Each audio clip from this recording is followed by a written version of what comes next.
Bonjour à toutes et à tous, j'espère que vous allez bien pour cette vidéo sur la radiographie thoracique aux urgences.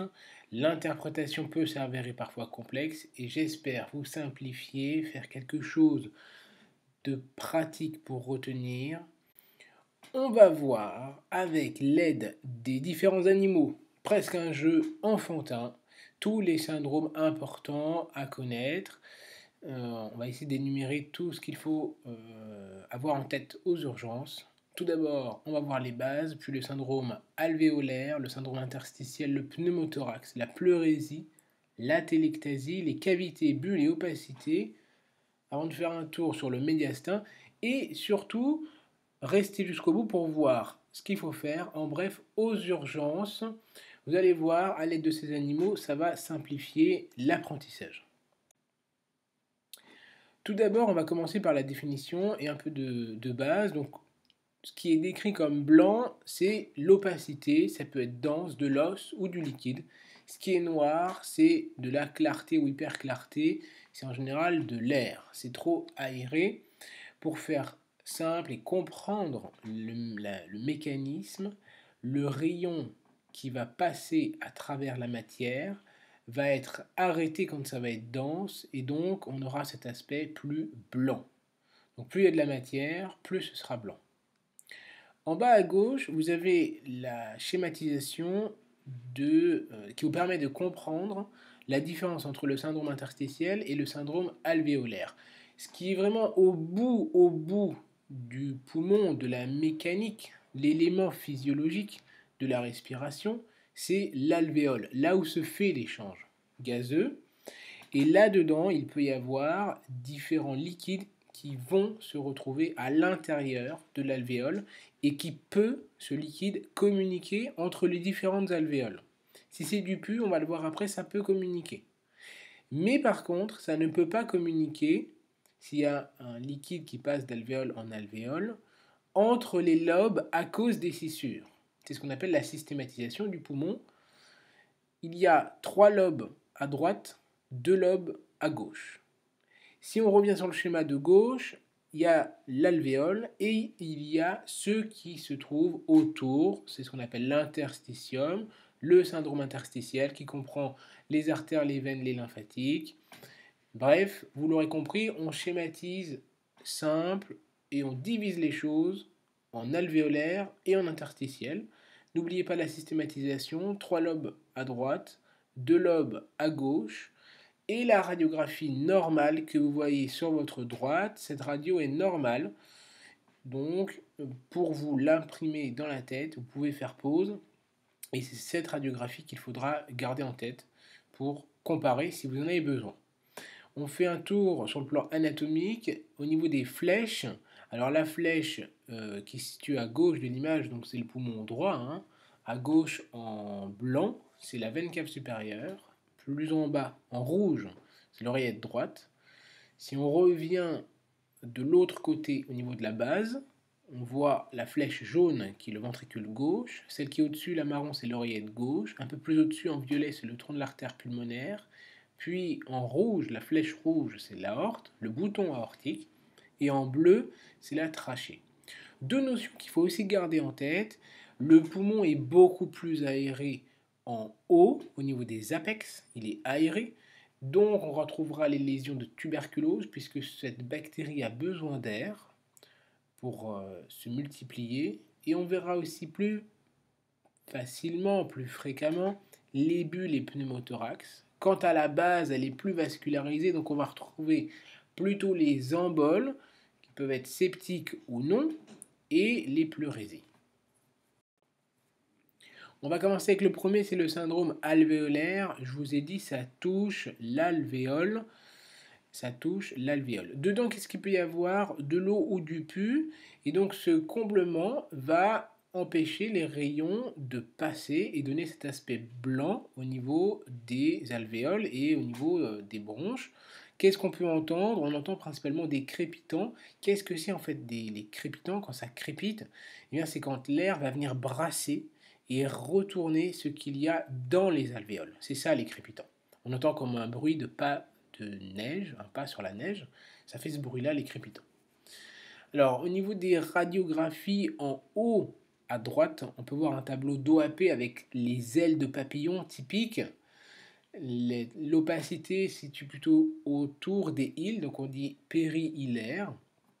Et il y a un syndrome alvéolaire, mais aussi un syndrome interstitiel, on va le voir après. Donc, l'image typique de l'OAP que vous voyez en aile de papillon en haut à droite.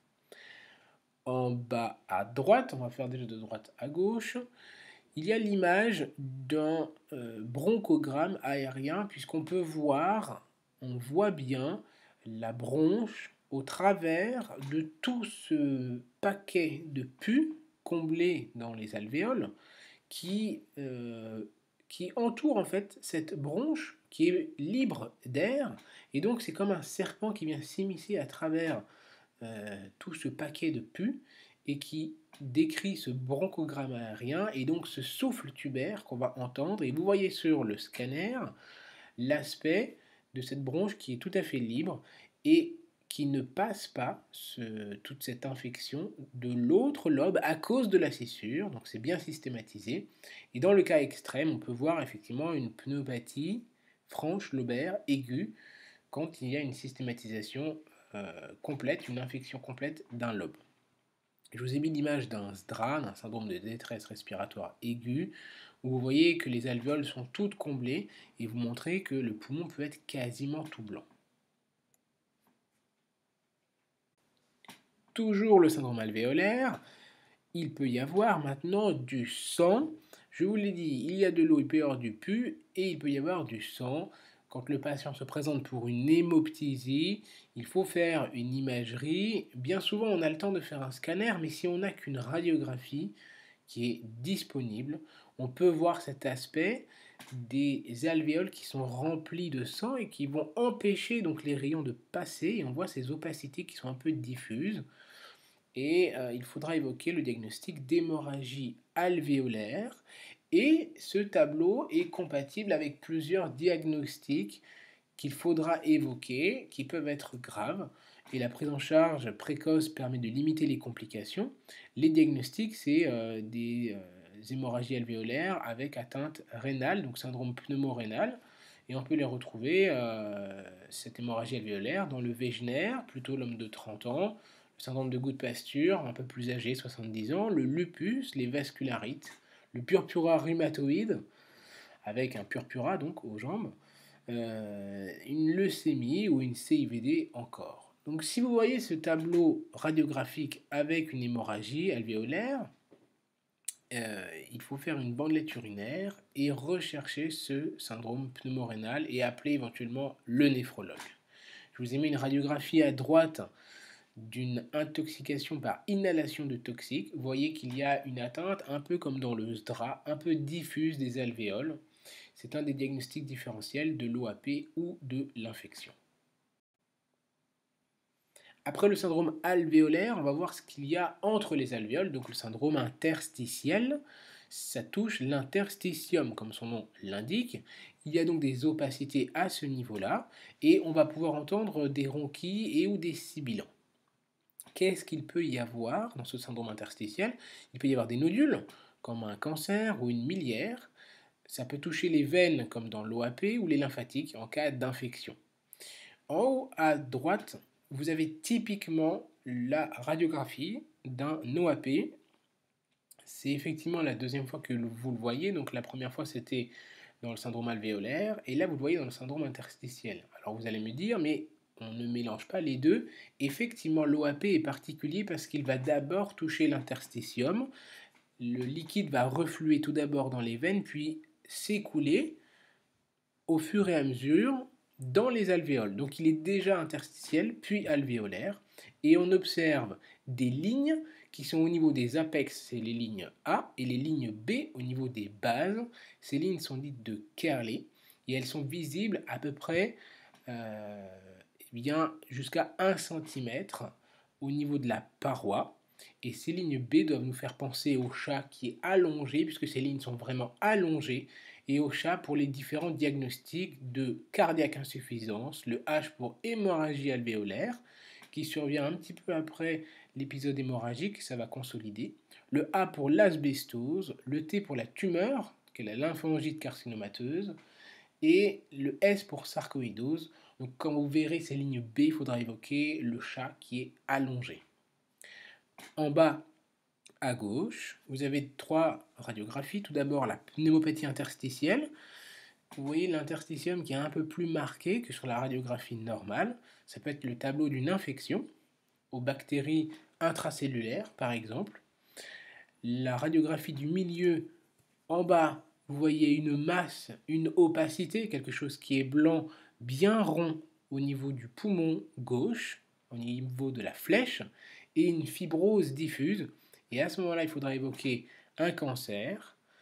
Quant à l'image de droite, typiquement, s'il y a un comptage possible avec une infection, vous voyez ces petits grains un petit peu diffus, ça rappelle le myle, d'où l'expression la miliaire tuberculeuse, et il faut l'évoquer en cas de tableau compatible.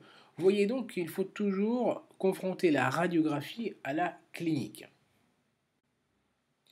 Après le syndrome alvéolaire et interstitiel, le pneumothorax, et cette fois-ci, c'est le requin. Pourquoi? Parce que ça fait mal, ça déchire, c'est brutal, mais parfois c'est discret. Et il se glisse sur le côté en général.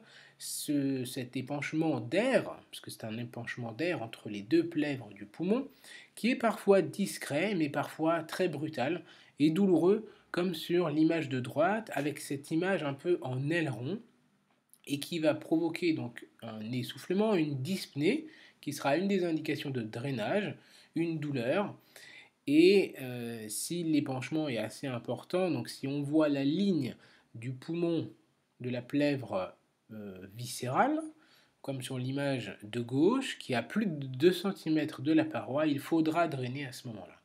Qu'est-ce que l'on entend? Eh bien, on n'entend rien justement puisque le poumon n'est plus aéré. Le diagnostic différentiel qui est très important à avoir en tête, c'est la bulle d'emphysème. Pourquoi? On le verra tout à la fin, le pneumothorax contre-indique l'utilisation de la ventilation non invasive. Donc on regarde pour le pneumothorax la trame du poumon, et en effet, si on ne voit pas la trame du poumon, qui va jusqu'à 1 cm du poumon, si on ne la voit pas, il faudra évoquer le diagnostic d'un pneumothorax. Après le requin du pneumothorax, maintenant le petit poisson de la pleurésie qui vient pousser les éléments, l'élément viscéral en regard à l'opposé de l'épanchement pleural. Vous voyez les radiographies qui sont en bas. Selon les différents diagnostics, c'est à chaque fois un épanchement de liquide dans la plèvre. Et cette fameuse ligne que vous connaissez certainement, la ligne de damoiseau, qui est courbe, qui est concave, comme ça, qui est creuse. Et selon le diagnostic, si c'est une polyarthrite rhumatoïde ou une spondylarthrite ankylosante, il faudra mettre des corticoïdes par exemple, mais il faudra penser à bien drainer et à piquer la pleurésie qui pousse les viscères, vous le voyez sur cette image de droite, qui va pousser avec la flèche, vous voyez, vers notre gauche, qui va pousser en fait le cœur. Et l'auscultation est pauvre, ou en tout cas on n'entendra absolument pas le murmure vésiculaire qui est ralenti, qui est émoussé par le liquide autour du poumon. En cas de doute, si le scanner n'est pas disponible, on peut pencher le patient en décubitus latéral, vous voyez sur cette radiographie, avec une ligne qui n'ira pas complètement, la ligne du poumon, qui n'ira pas complètement le long de la paroi thoracique. Et là, on pourra effectivement poser le diagnostic de pleurésie. Les diagnostics différentiels, très importants et parfois compliqués, c'est l'actélectasie complète, on va le voir juste après, et la tumeur qui vient prendre au niveau de la paroi. Le diagnostic est plus aisé quand on a l'habitude puisque ça vient bomber, la tumeur vient bomber dans le poumon, tandis que l'épanchement pleural creuse et vous voyez cette ligne courbe en forme de U qu'il faut avoir en tête. Je vous l'ai dit, le diagnostic différentiel, c'est l'atelectasie qui vient tirer. Et là, on va voir la tortue pour l'atélectasie. Qu'est-ce que ça veut dire atélectasie? Le A privatif, donc pas, et ectasie, c'est la dilatation. Donc c'est quand le poumon est ratatiné sur lui-même, il est collabé, d'où la tortue qui va venir rentrer en elle-même, sa tête et ses bras et ses jambes. Les causes principales sont l'obstruction de la bronche en elle-même par du mucus par exemple ou par un cancer et aussi une diminution de la capacité respiratoire de causes musculaires ou neurologiques par exemple. Mais il faut aussi évoquer l'embolie pulmonaire en cas d'atélectasie. Alors c'est une petite atélectasie, c'est pas une grosse atélectasie comme celle qu'il y a en bas de l'écran, mais vous voyez que tout vient se ratatiner et ça vient attirer vers elle et la trachée et les côtes et le poumon qui est donc plus dense et qui est plus opaque à ce moment-là. La thérapeutique, la prise en charge, c'est souvent de la kiné, de la ventilation ou une aspiration.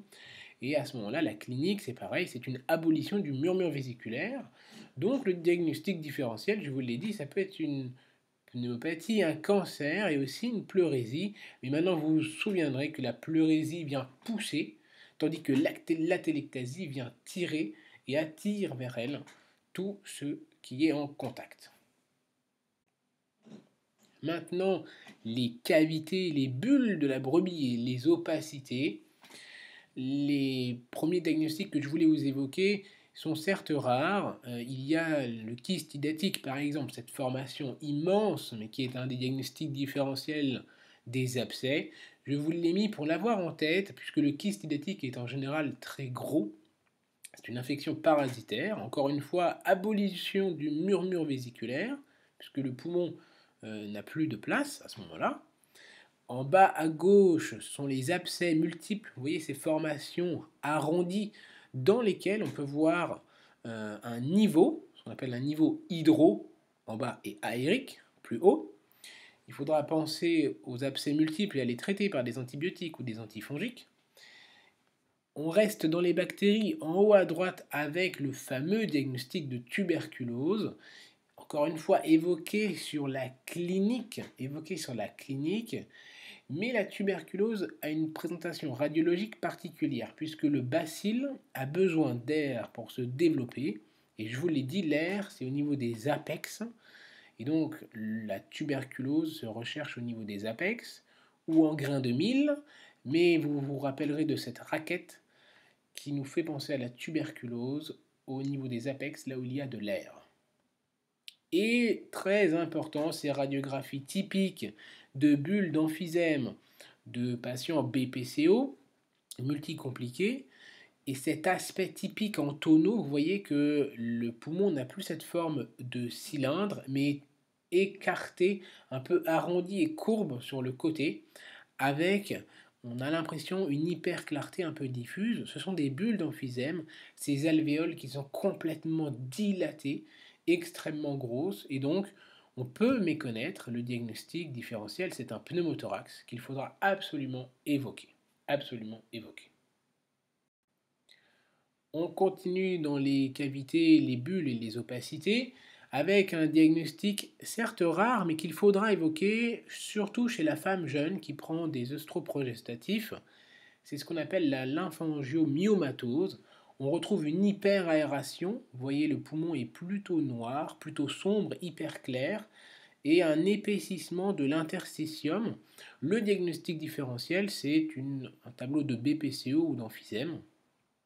Et les opacités maintenant, 40% des opacités ne sont pas des cancers. Alors certes, ça fait quand même 60% d'opacités qui sont cancéreuses, mais vous voyez, par exemple, ce diagnostic au milieu, avec la flèche jaune en périphérie du poumon, qui est des emboles, ce sont des emboles septiques chez un patient qui présente une endocardite. Il faudra donc rechercher dans ces cas-là la fameuse endocardite avec une échographie cardiaque et mettre en place des antibiotiques. Maintenant, les fameux cancers dont je vais vous parler, 60% des opacités pulmonaires. En haut à droite, cette opacité arrondie au niveau de la base. Il faudra prendre en charge de manière chirurgicale. Quant au fameux lâcher de ballon typique, il n'y a pas grand-chose à dire, ce sont des métastases en général. À noter aussi que pour les emboles septiques, ce sont surtout les bases qui sont atteintes puisque très riches en vaisseaux, contrairement à l'apex qui est riche en air. Le médiastin, enfin, pour la méduse qui va prendre différentes formes et se mouler et parfois avoir ce fameux signe de la silhouette, c'est-à-dire que lorsqu'on ne peut pas délimiter la forme par rapport au médiastin, qui vient se coller contre et qui ne forme plus qu'une seule, une seule forme, qui ne délimite qu'une seule forme, on parle de signe de la silhouette, ça veut dire que la masse ou l'opacité se situe dans le même plan. Et si l'on prend les radiographies en haut à gauche, vous voyez les différentes formations autour du médiastin, ce sont des ganglions et un épanchement pleural à droite au niveau de la radiographie qui est tout en haut à gauche. Celle qui est la radiographie un peu plus à droite au milieu, toujours dans les lymphomes et ganglions, on voit un épaississement, une opacité au niveau du poumon droit. C'est en fait l'épaississement de la plèvre. Maintenant, des kystes peuvent se situer au niveau du médiastin et peuvent se coller avec ce signe de la silhouette. Les diagnostics différentiels sont les anévrismes, même cardiaques. N'oubliez pas qu'il y a des anévrismes du cœur et de l'aorte aussi, des kystes, des cancers. En bas à gauche, on peut voir le médiastin supérieur qui est très opaque, un peu en forme de cheminée épaissie et en entonnoir. C'est le goitre qui vient tomber et qui est plongeant. La radiographie un peu plus à droite, le médiastin postérieur, c'est une masse qui, on dirait, est le long et pas très loin de l'aorte, mais en fait, il n'y a pas de signe de la silhouette puisqu'on voit bien, on peut délimiter le contour du cœur, donc c'est-à-dire l'aorte, puis le tronc de l'artère pulmonaire, puis le ventricule gauche, et donc il n'y a pas de signe de la silhouette. La masse est effectivement en postérieur.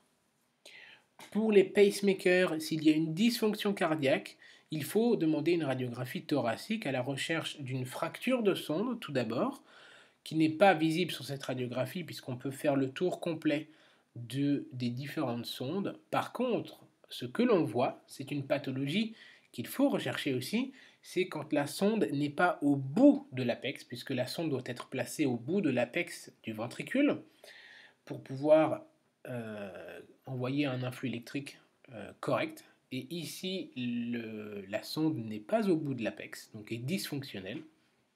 Et en cas de pacemaker, on fait une radiographie de face et une radiographie de profil toujours. La partie droite de la diapositive, c'est la traumatologie.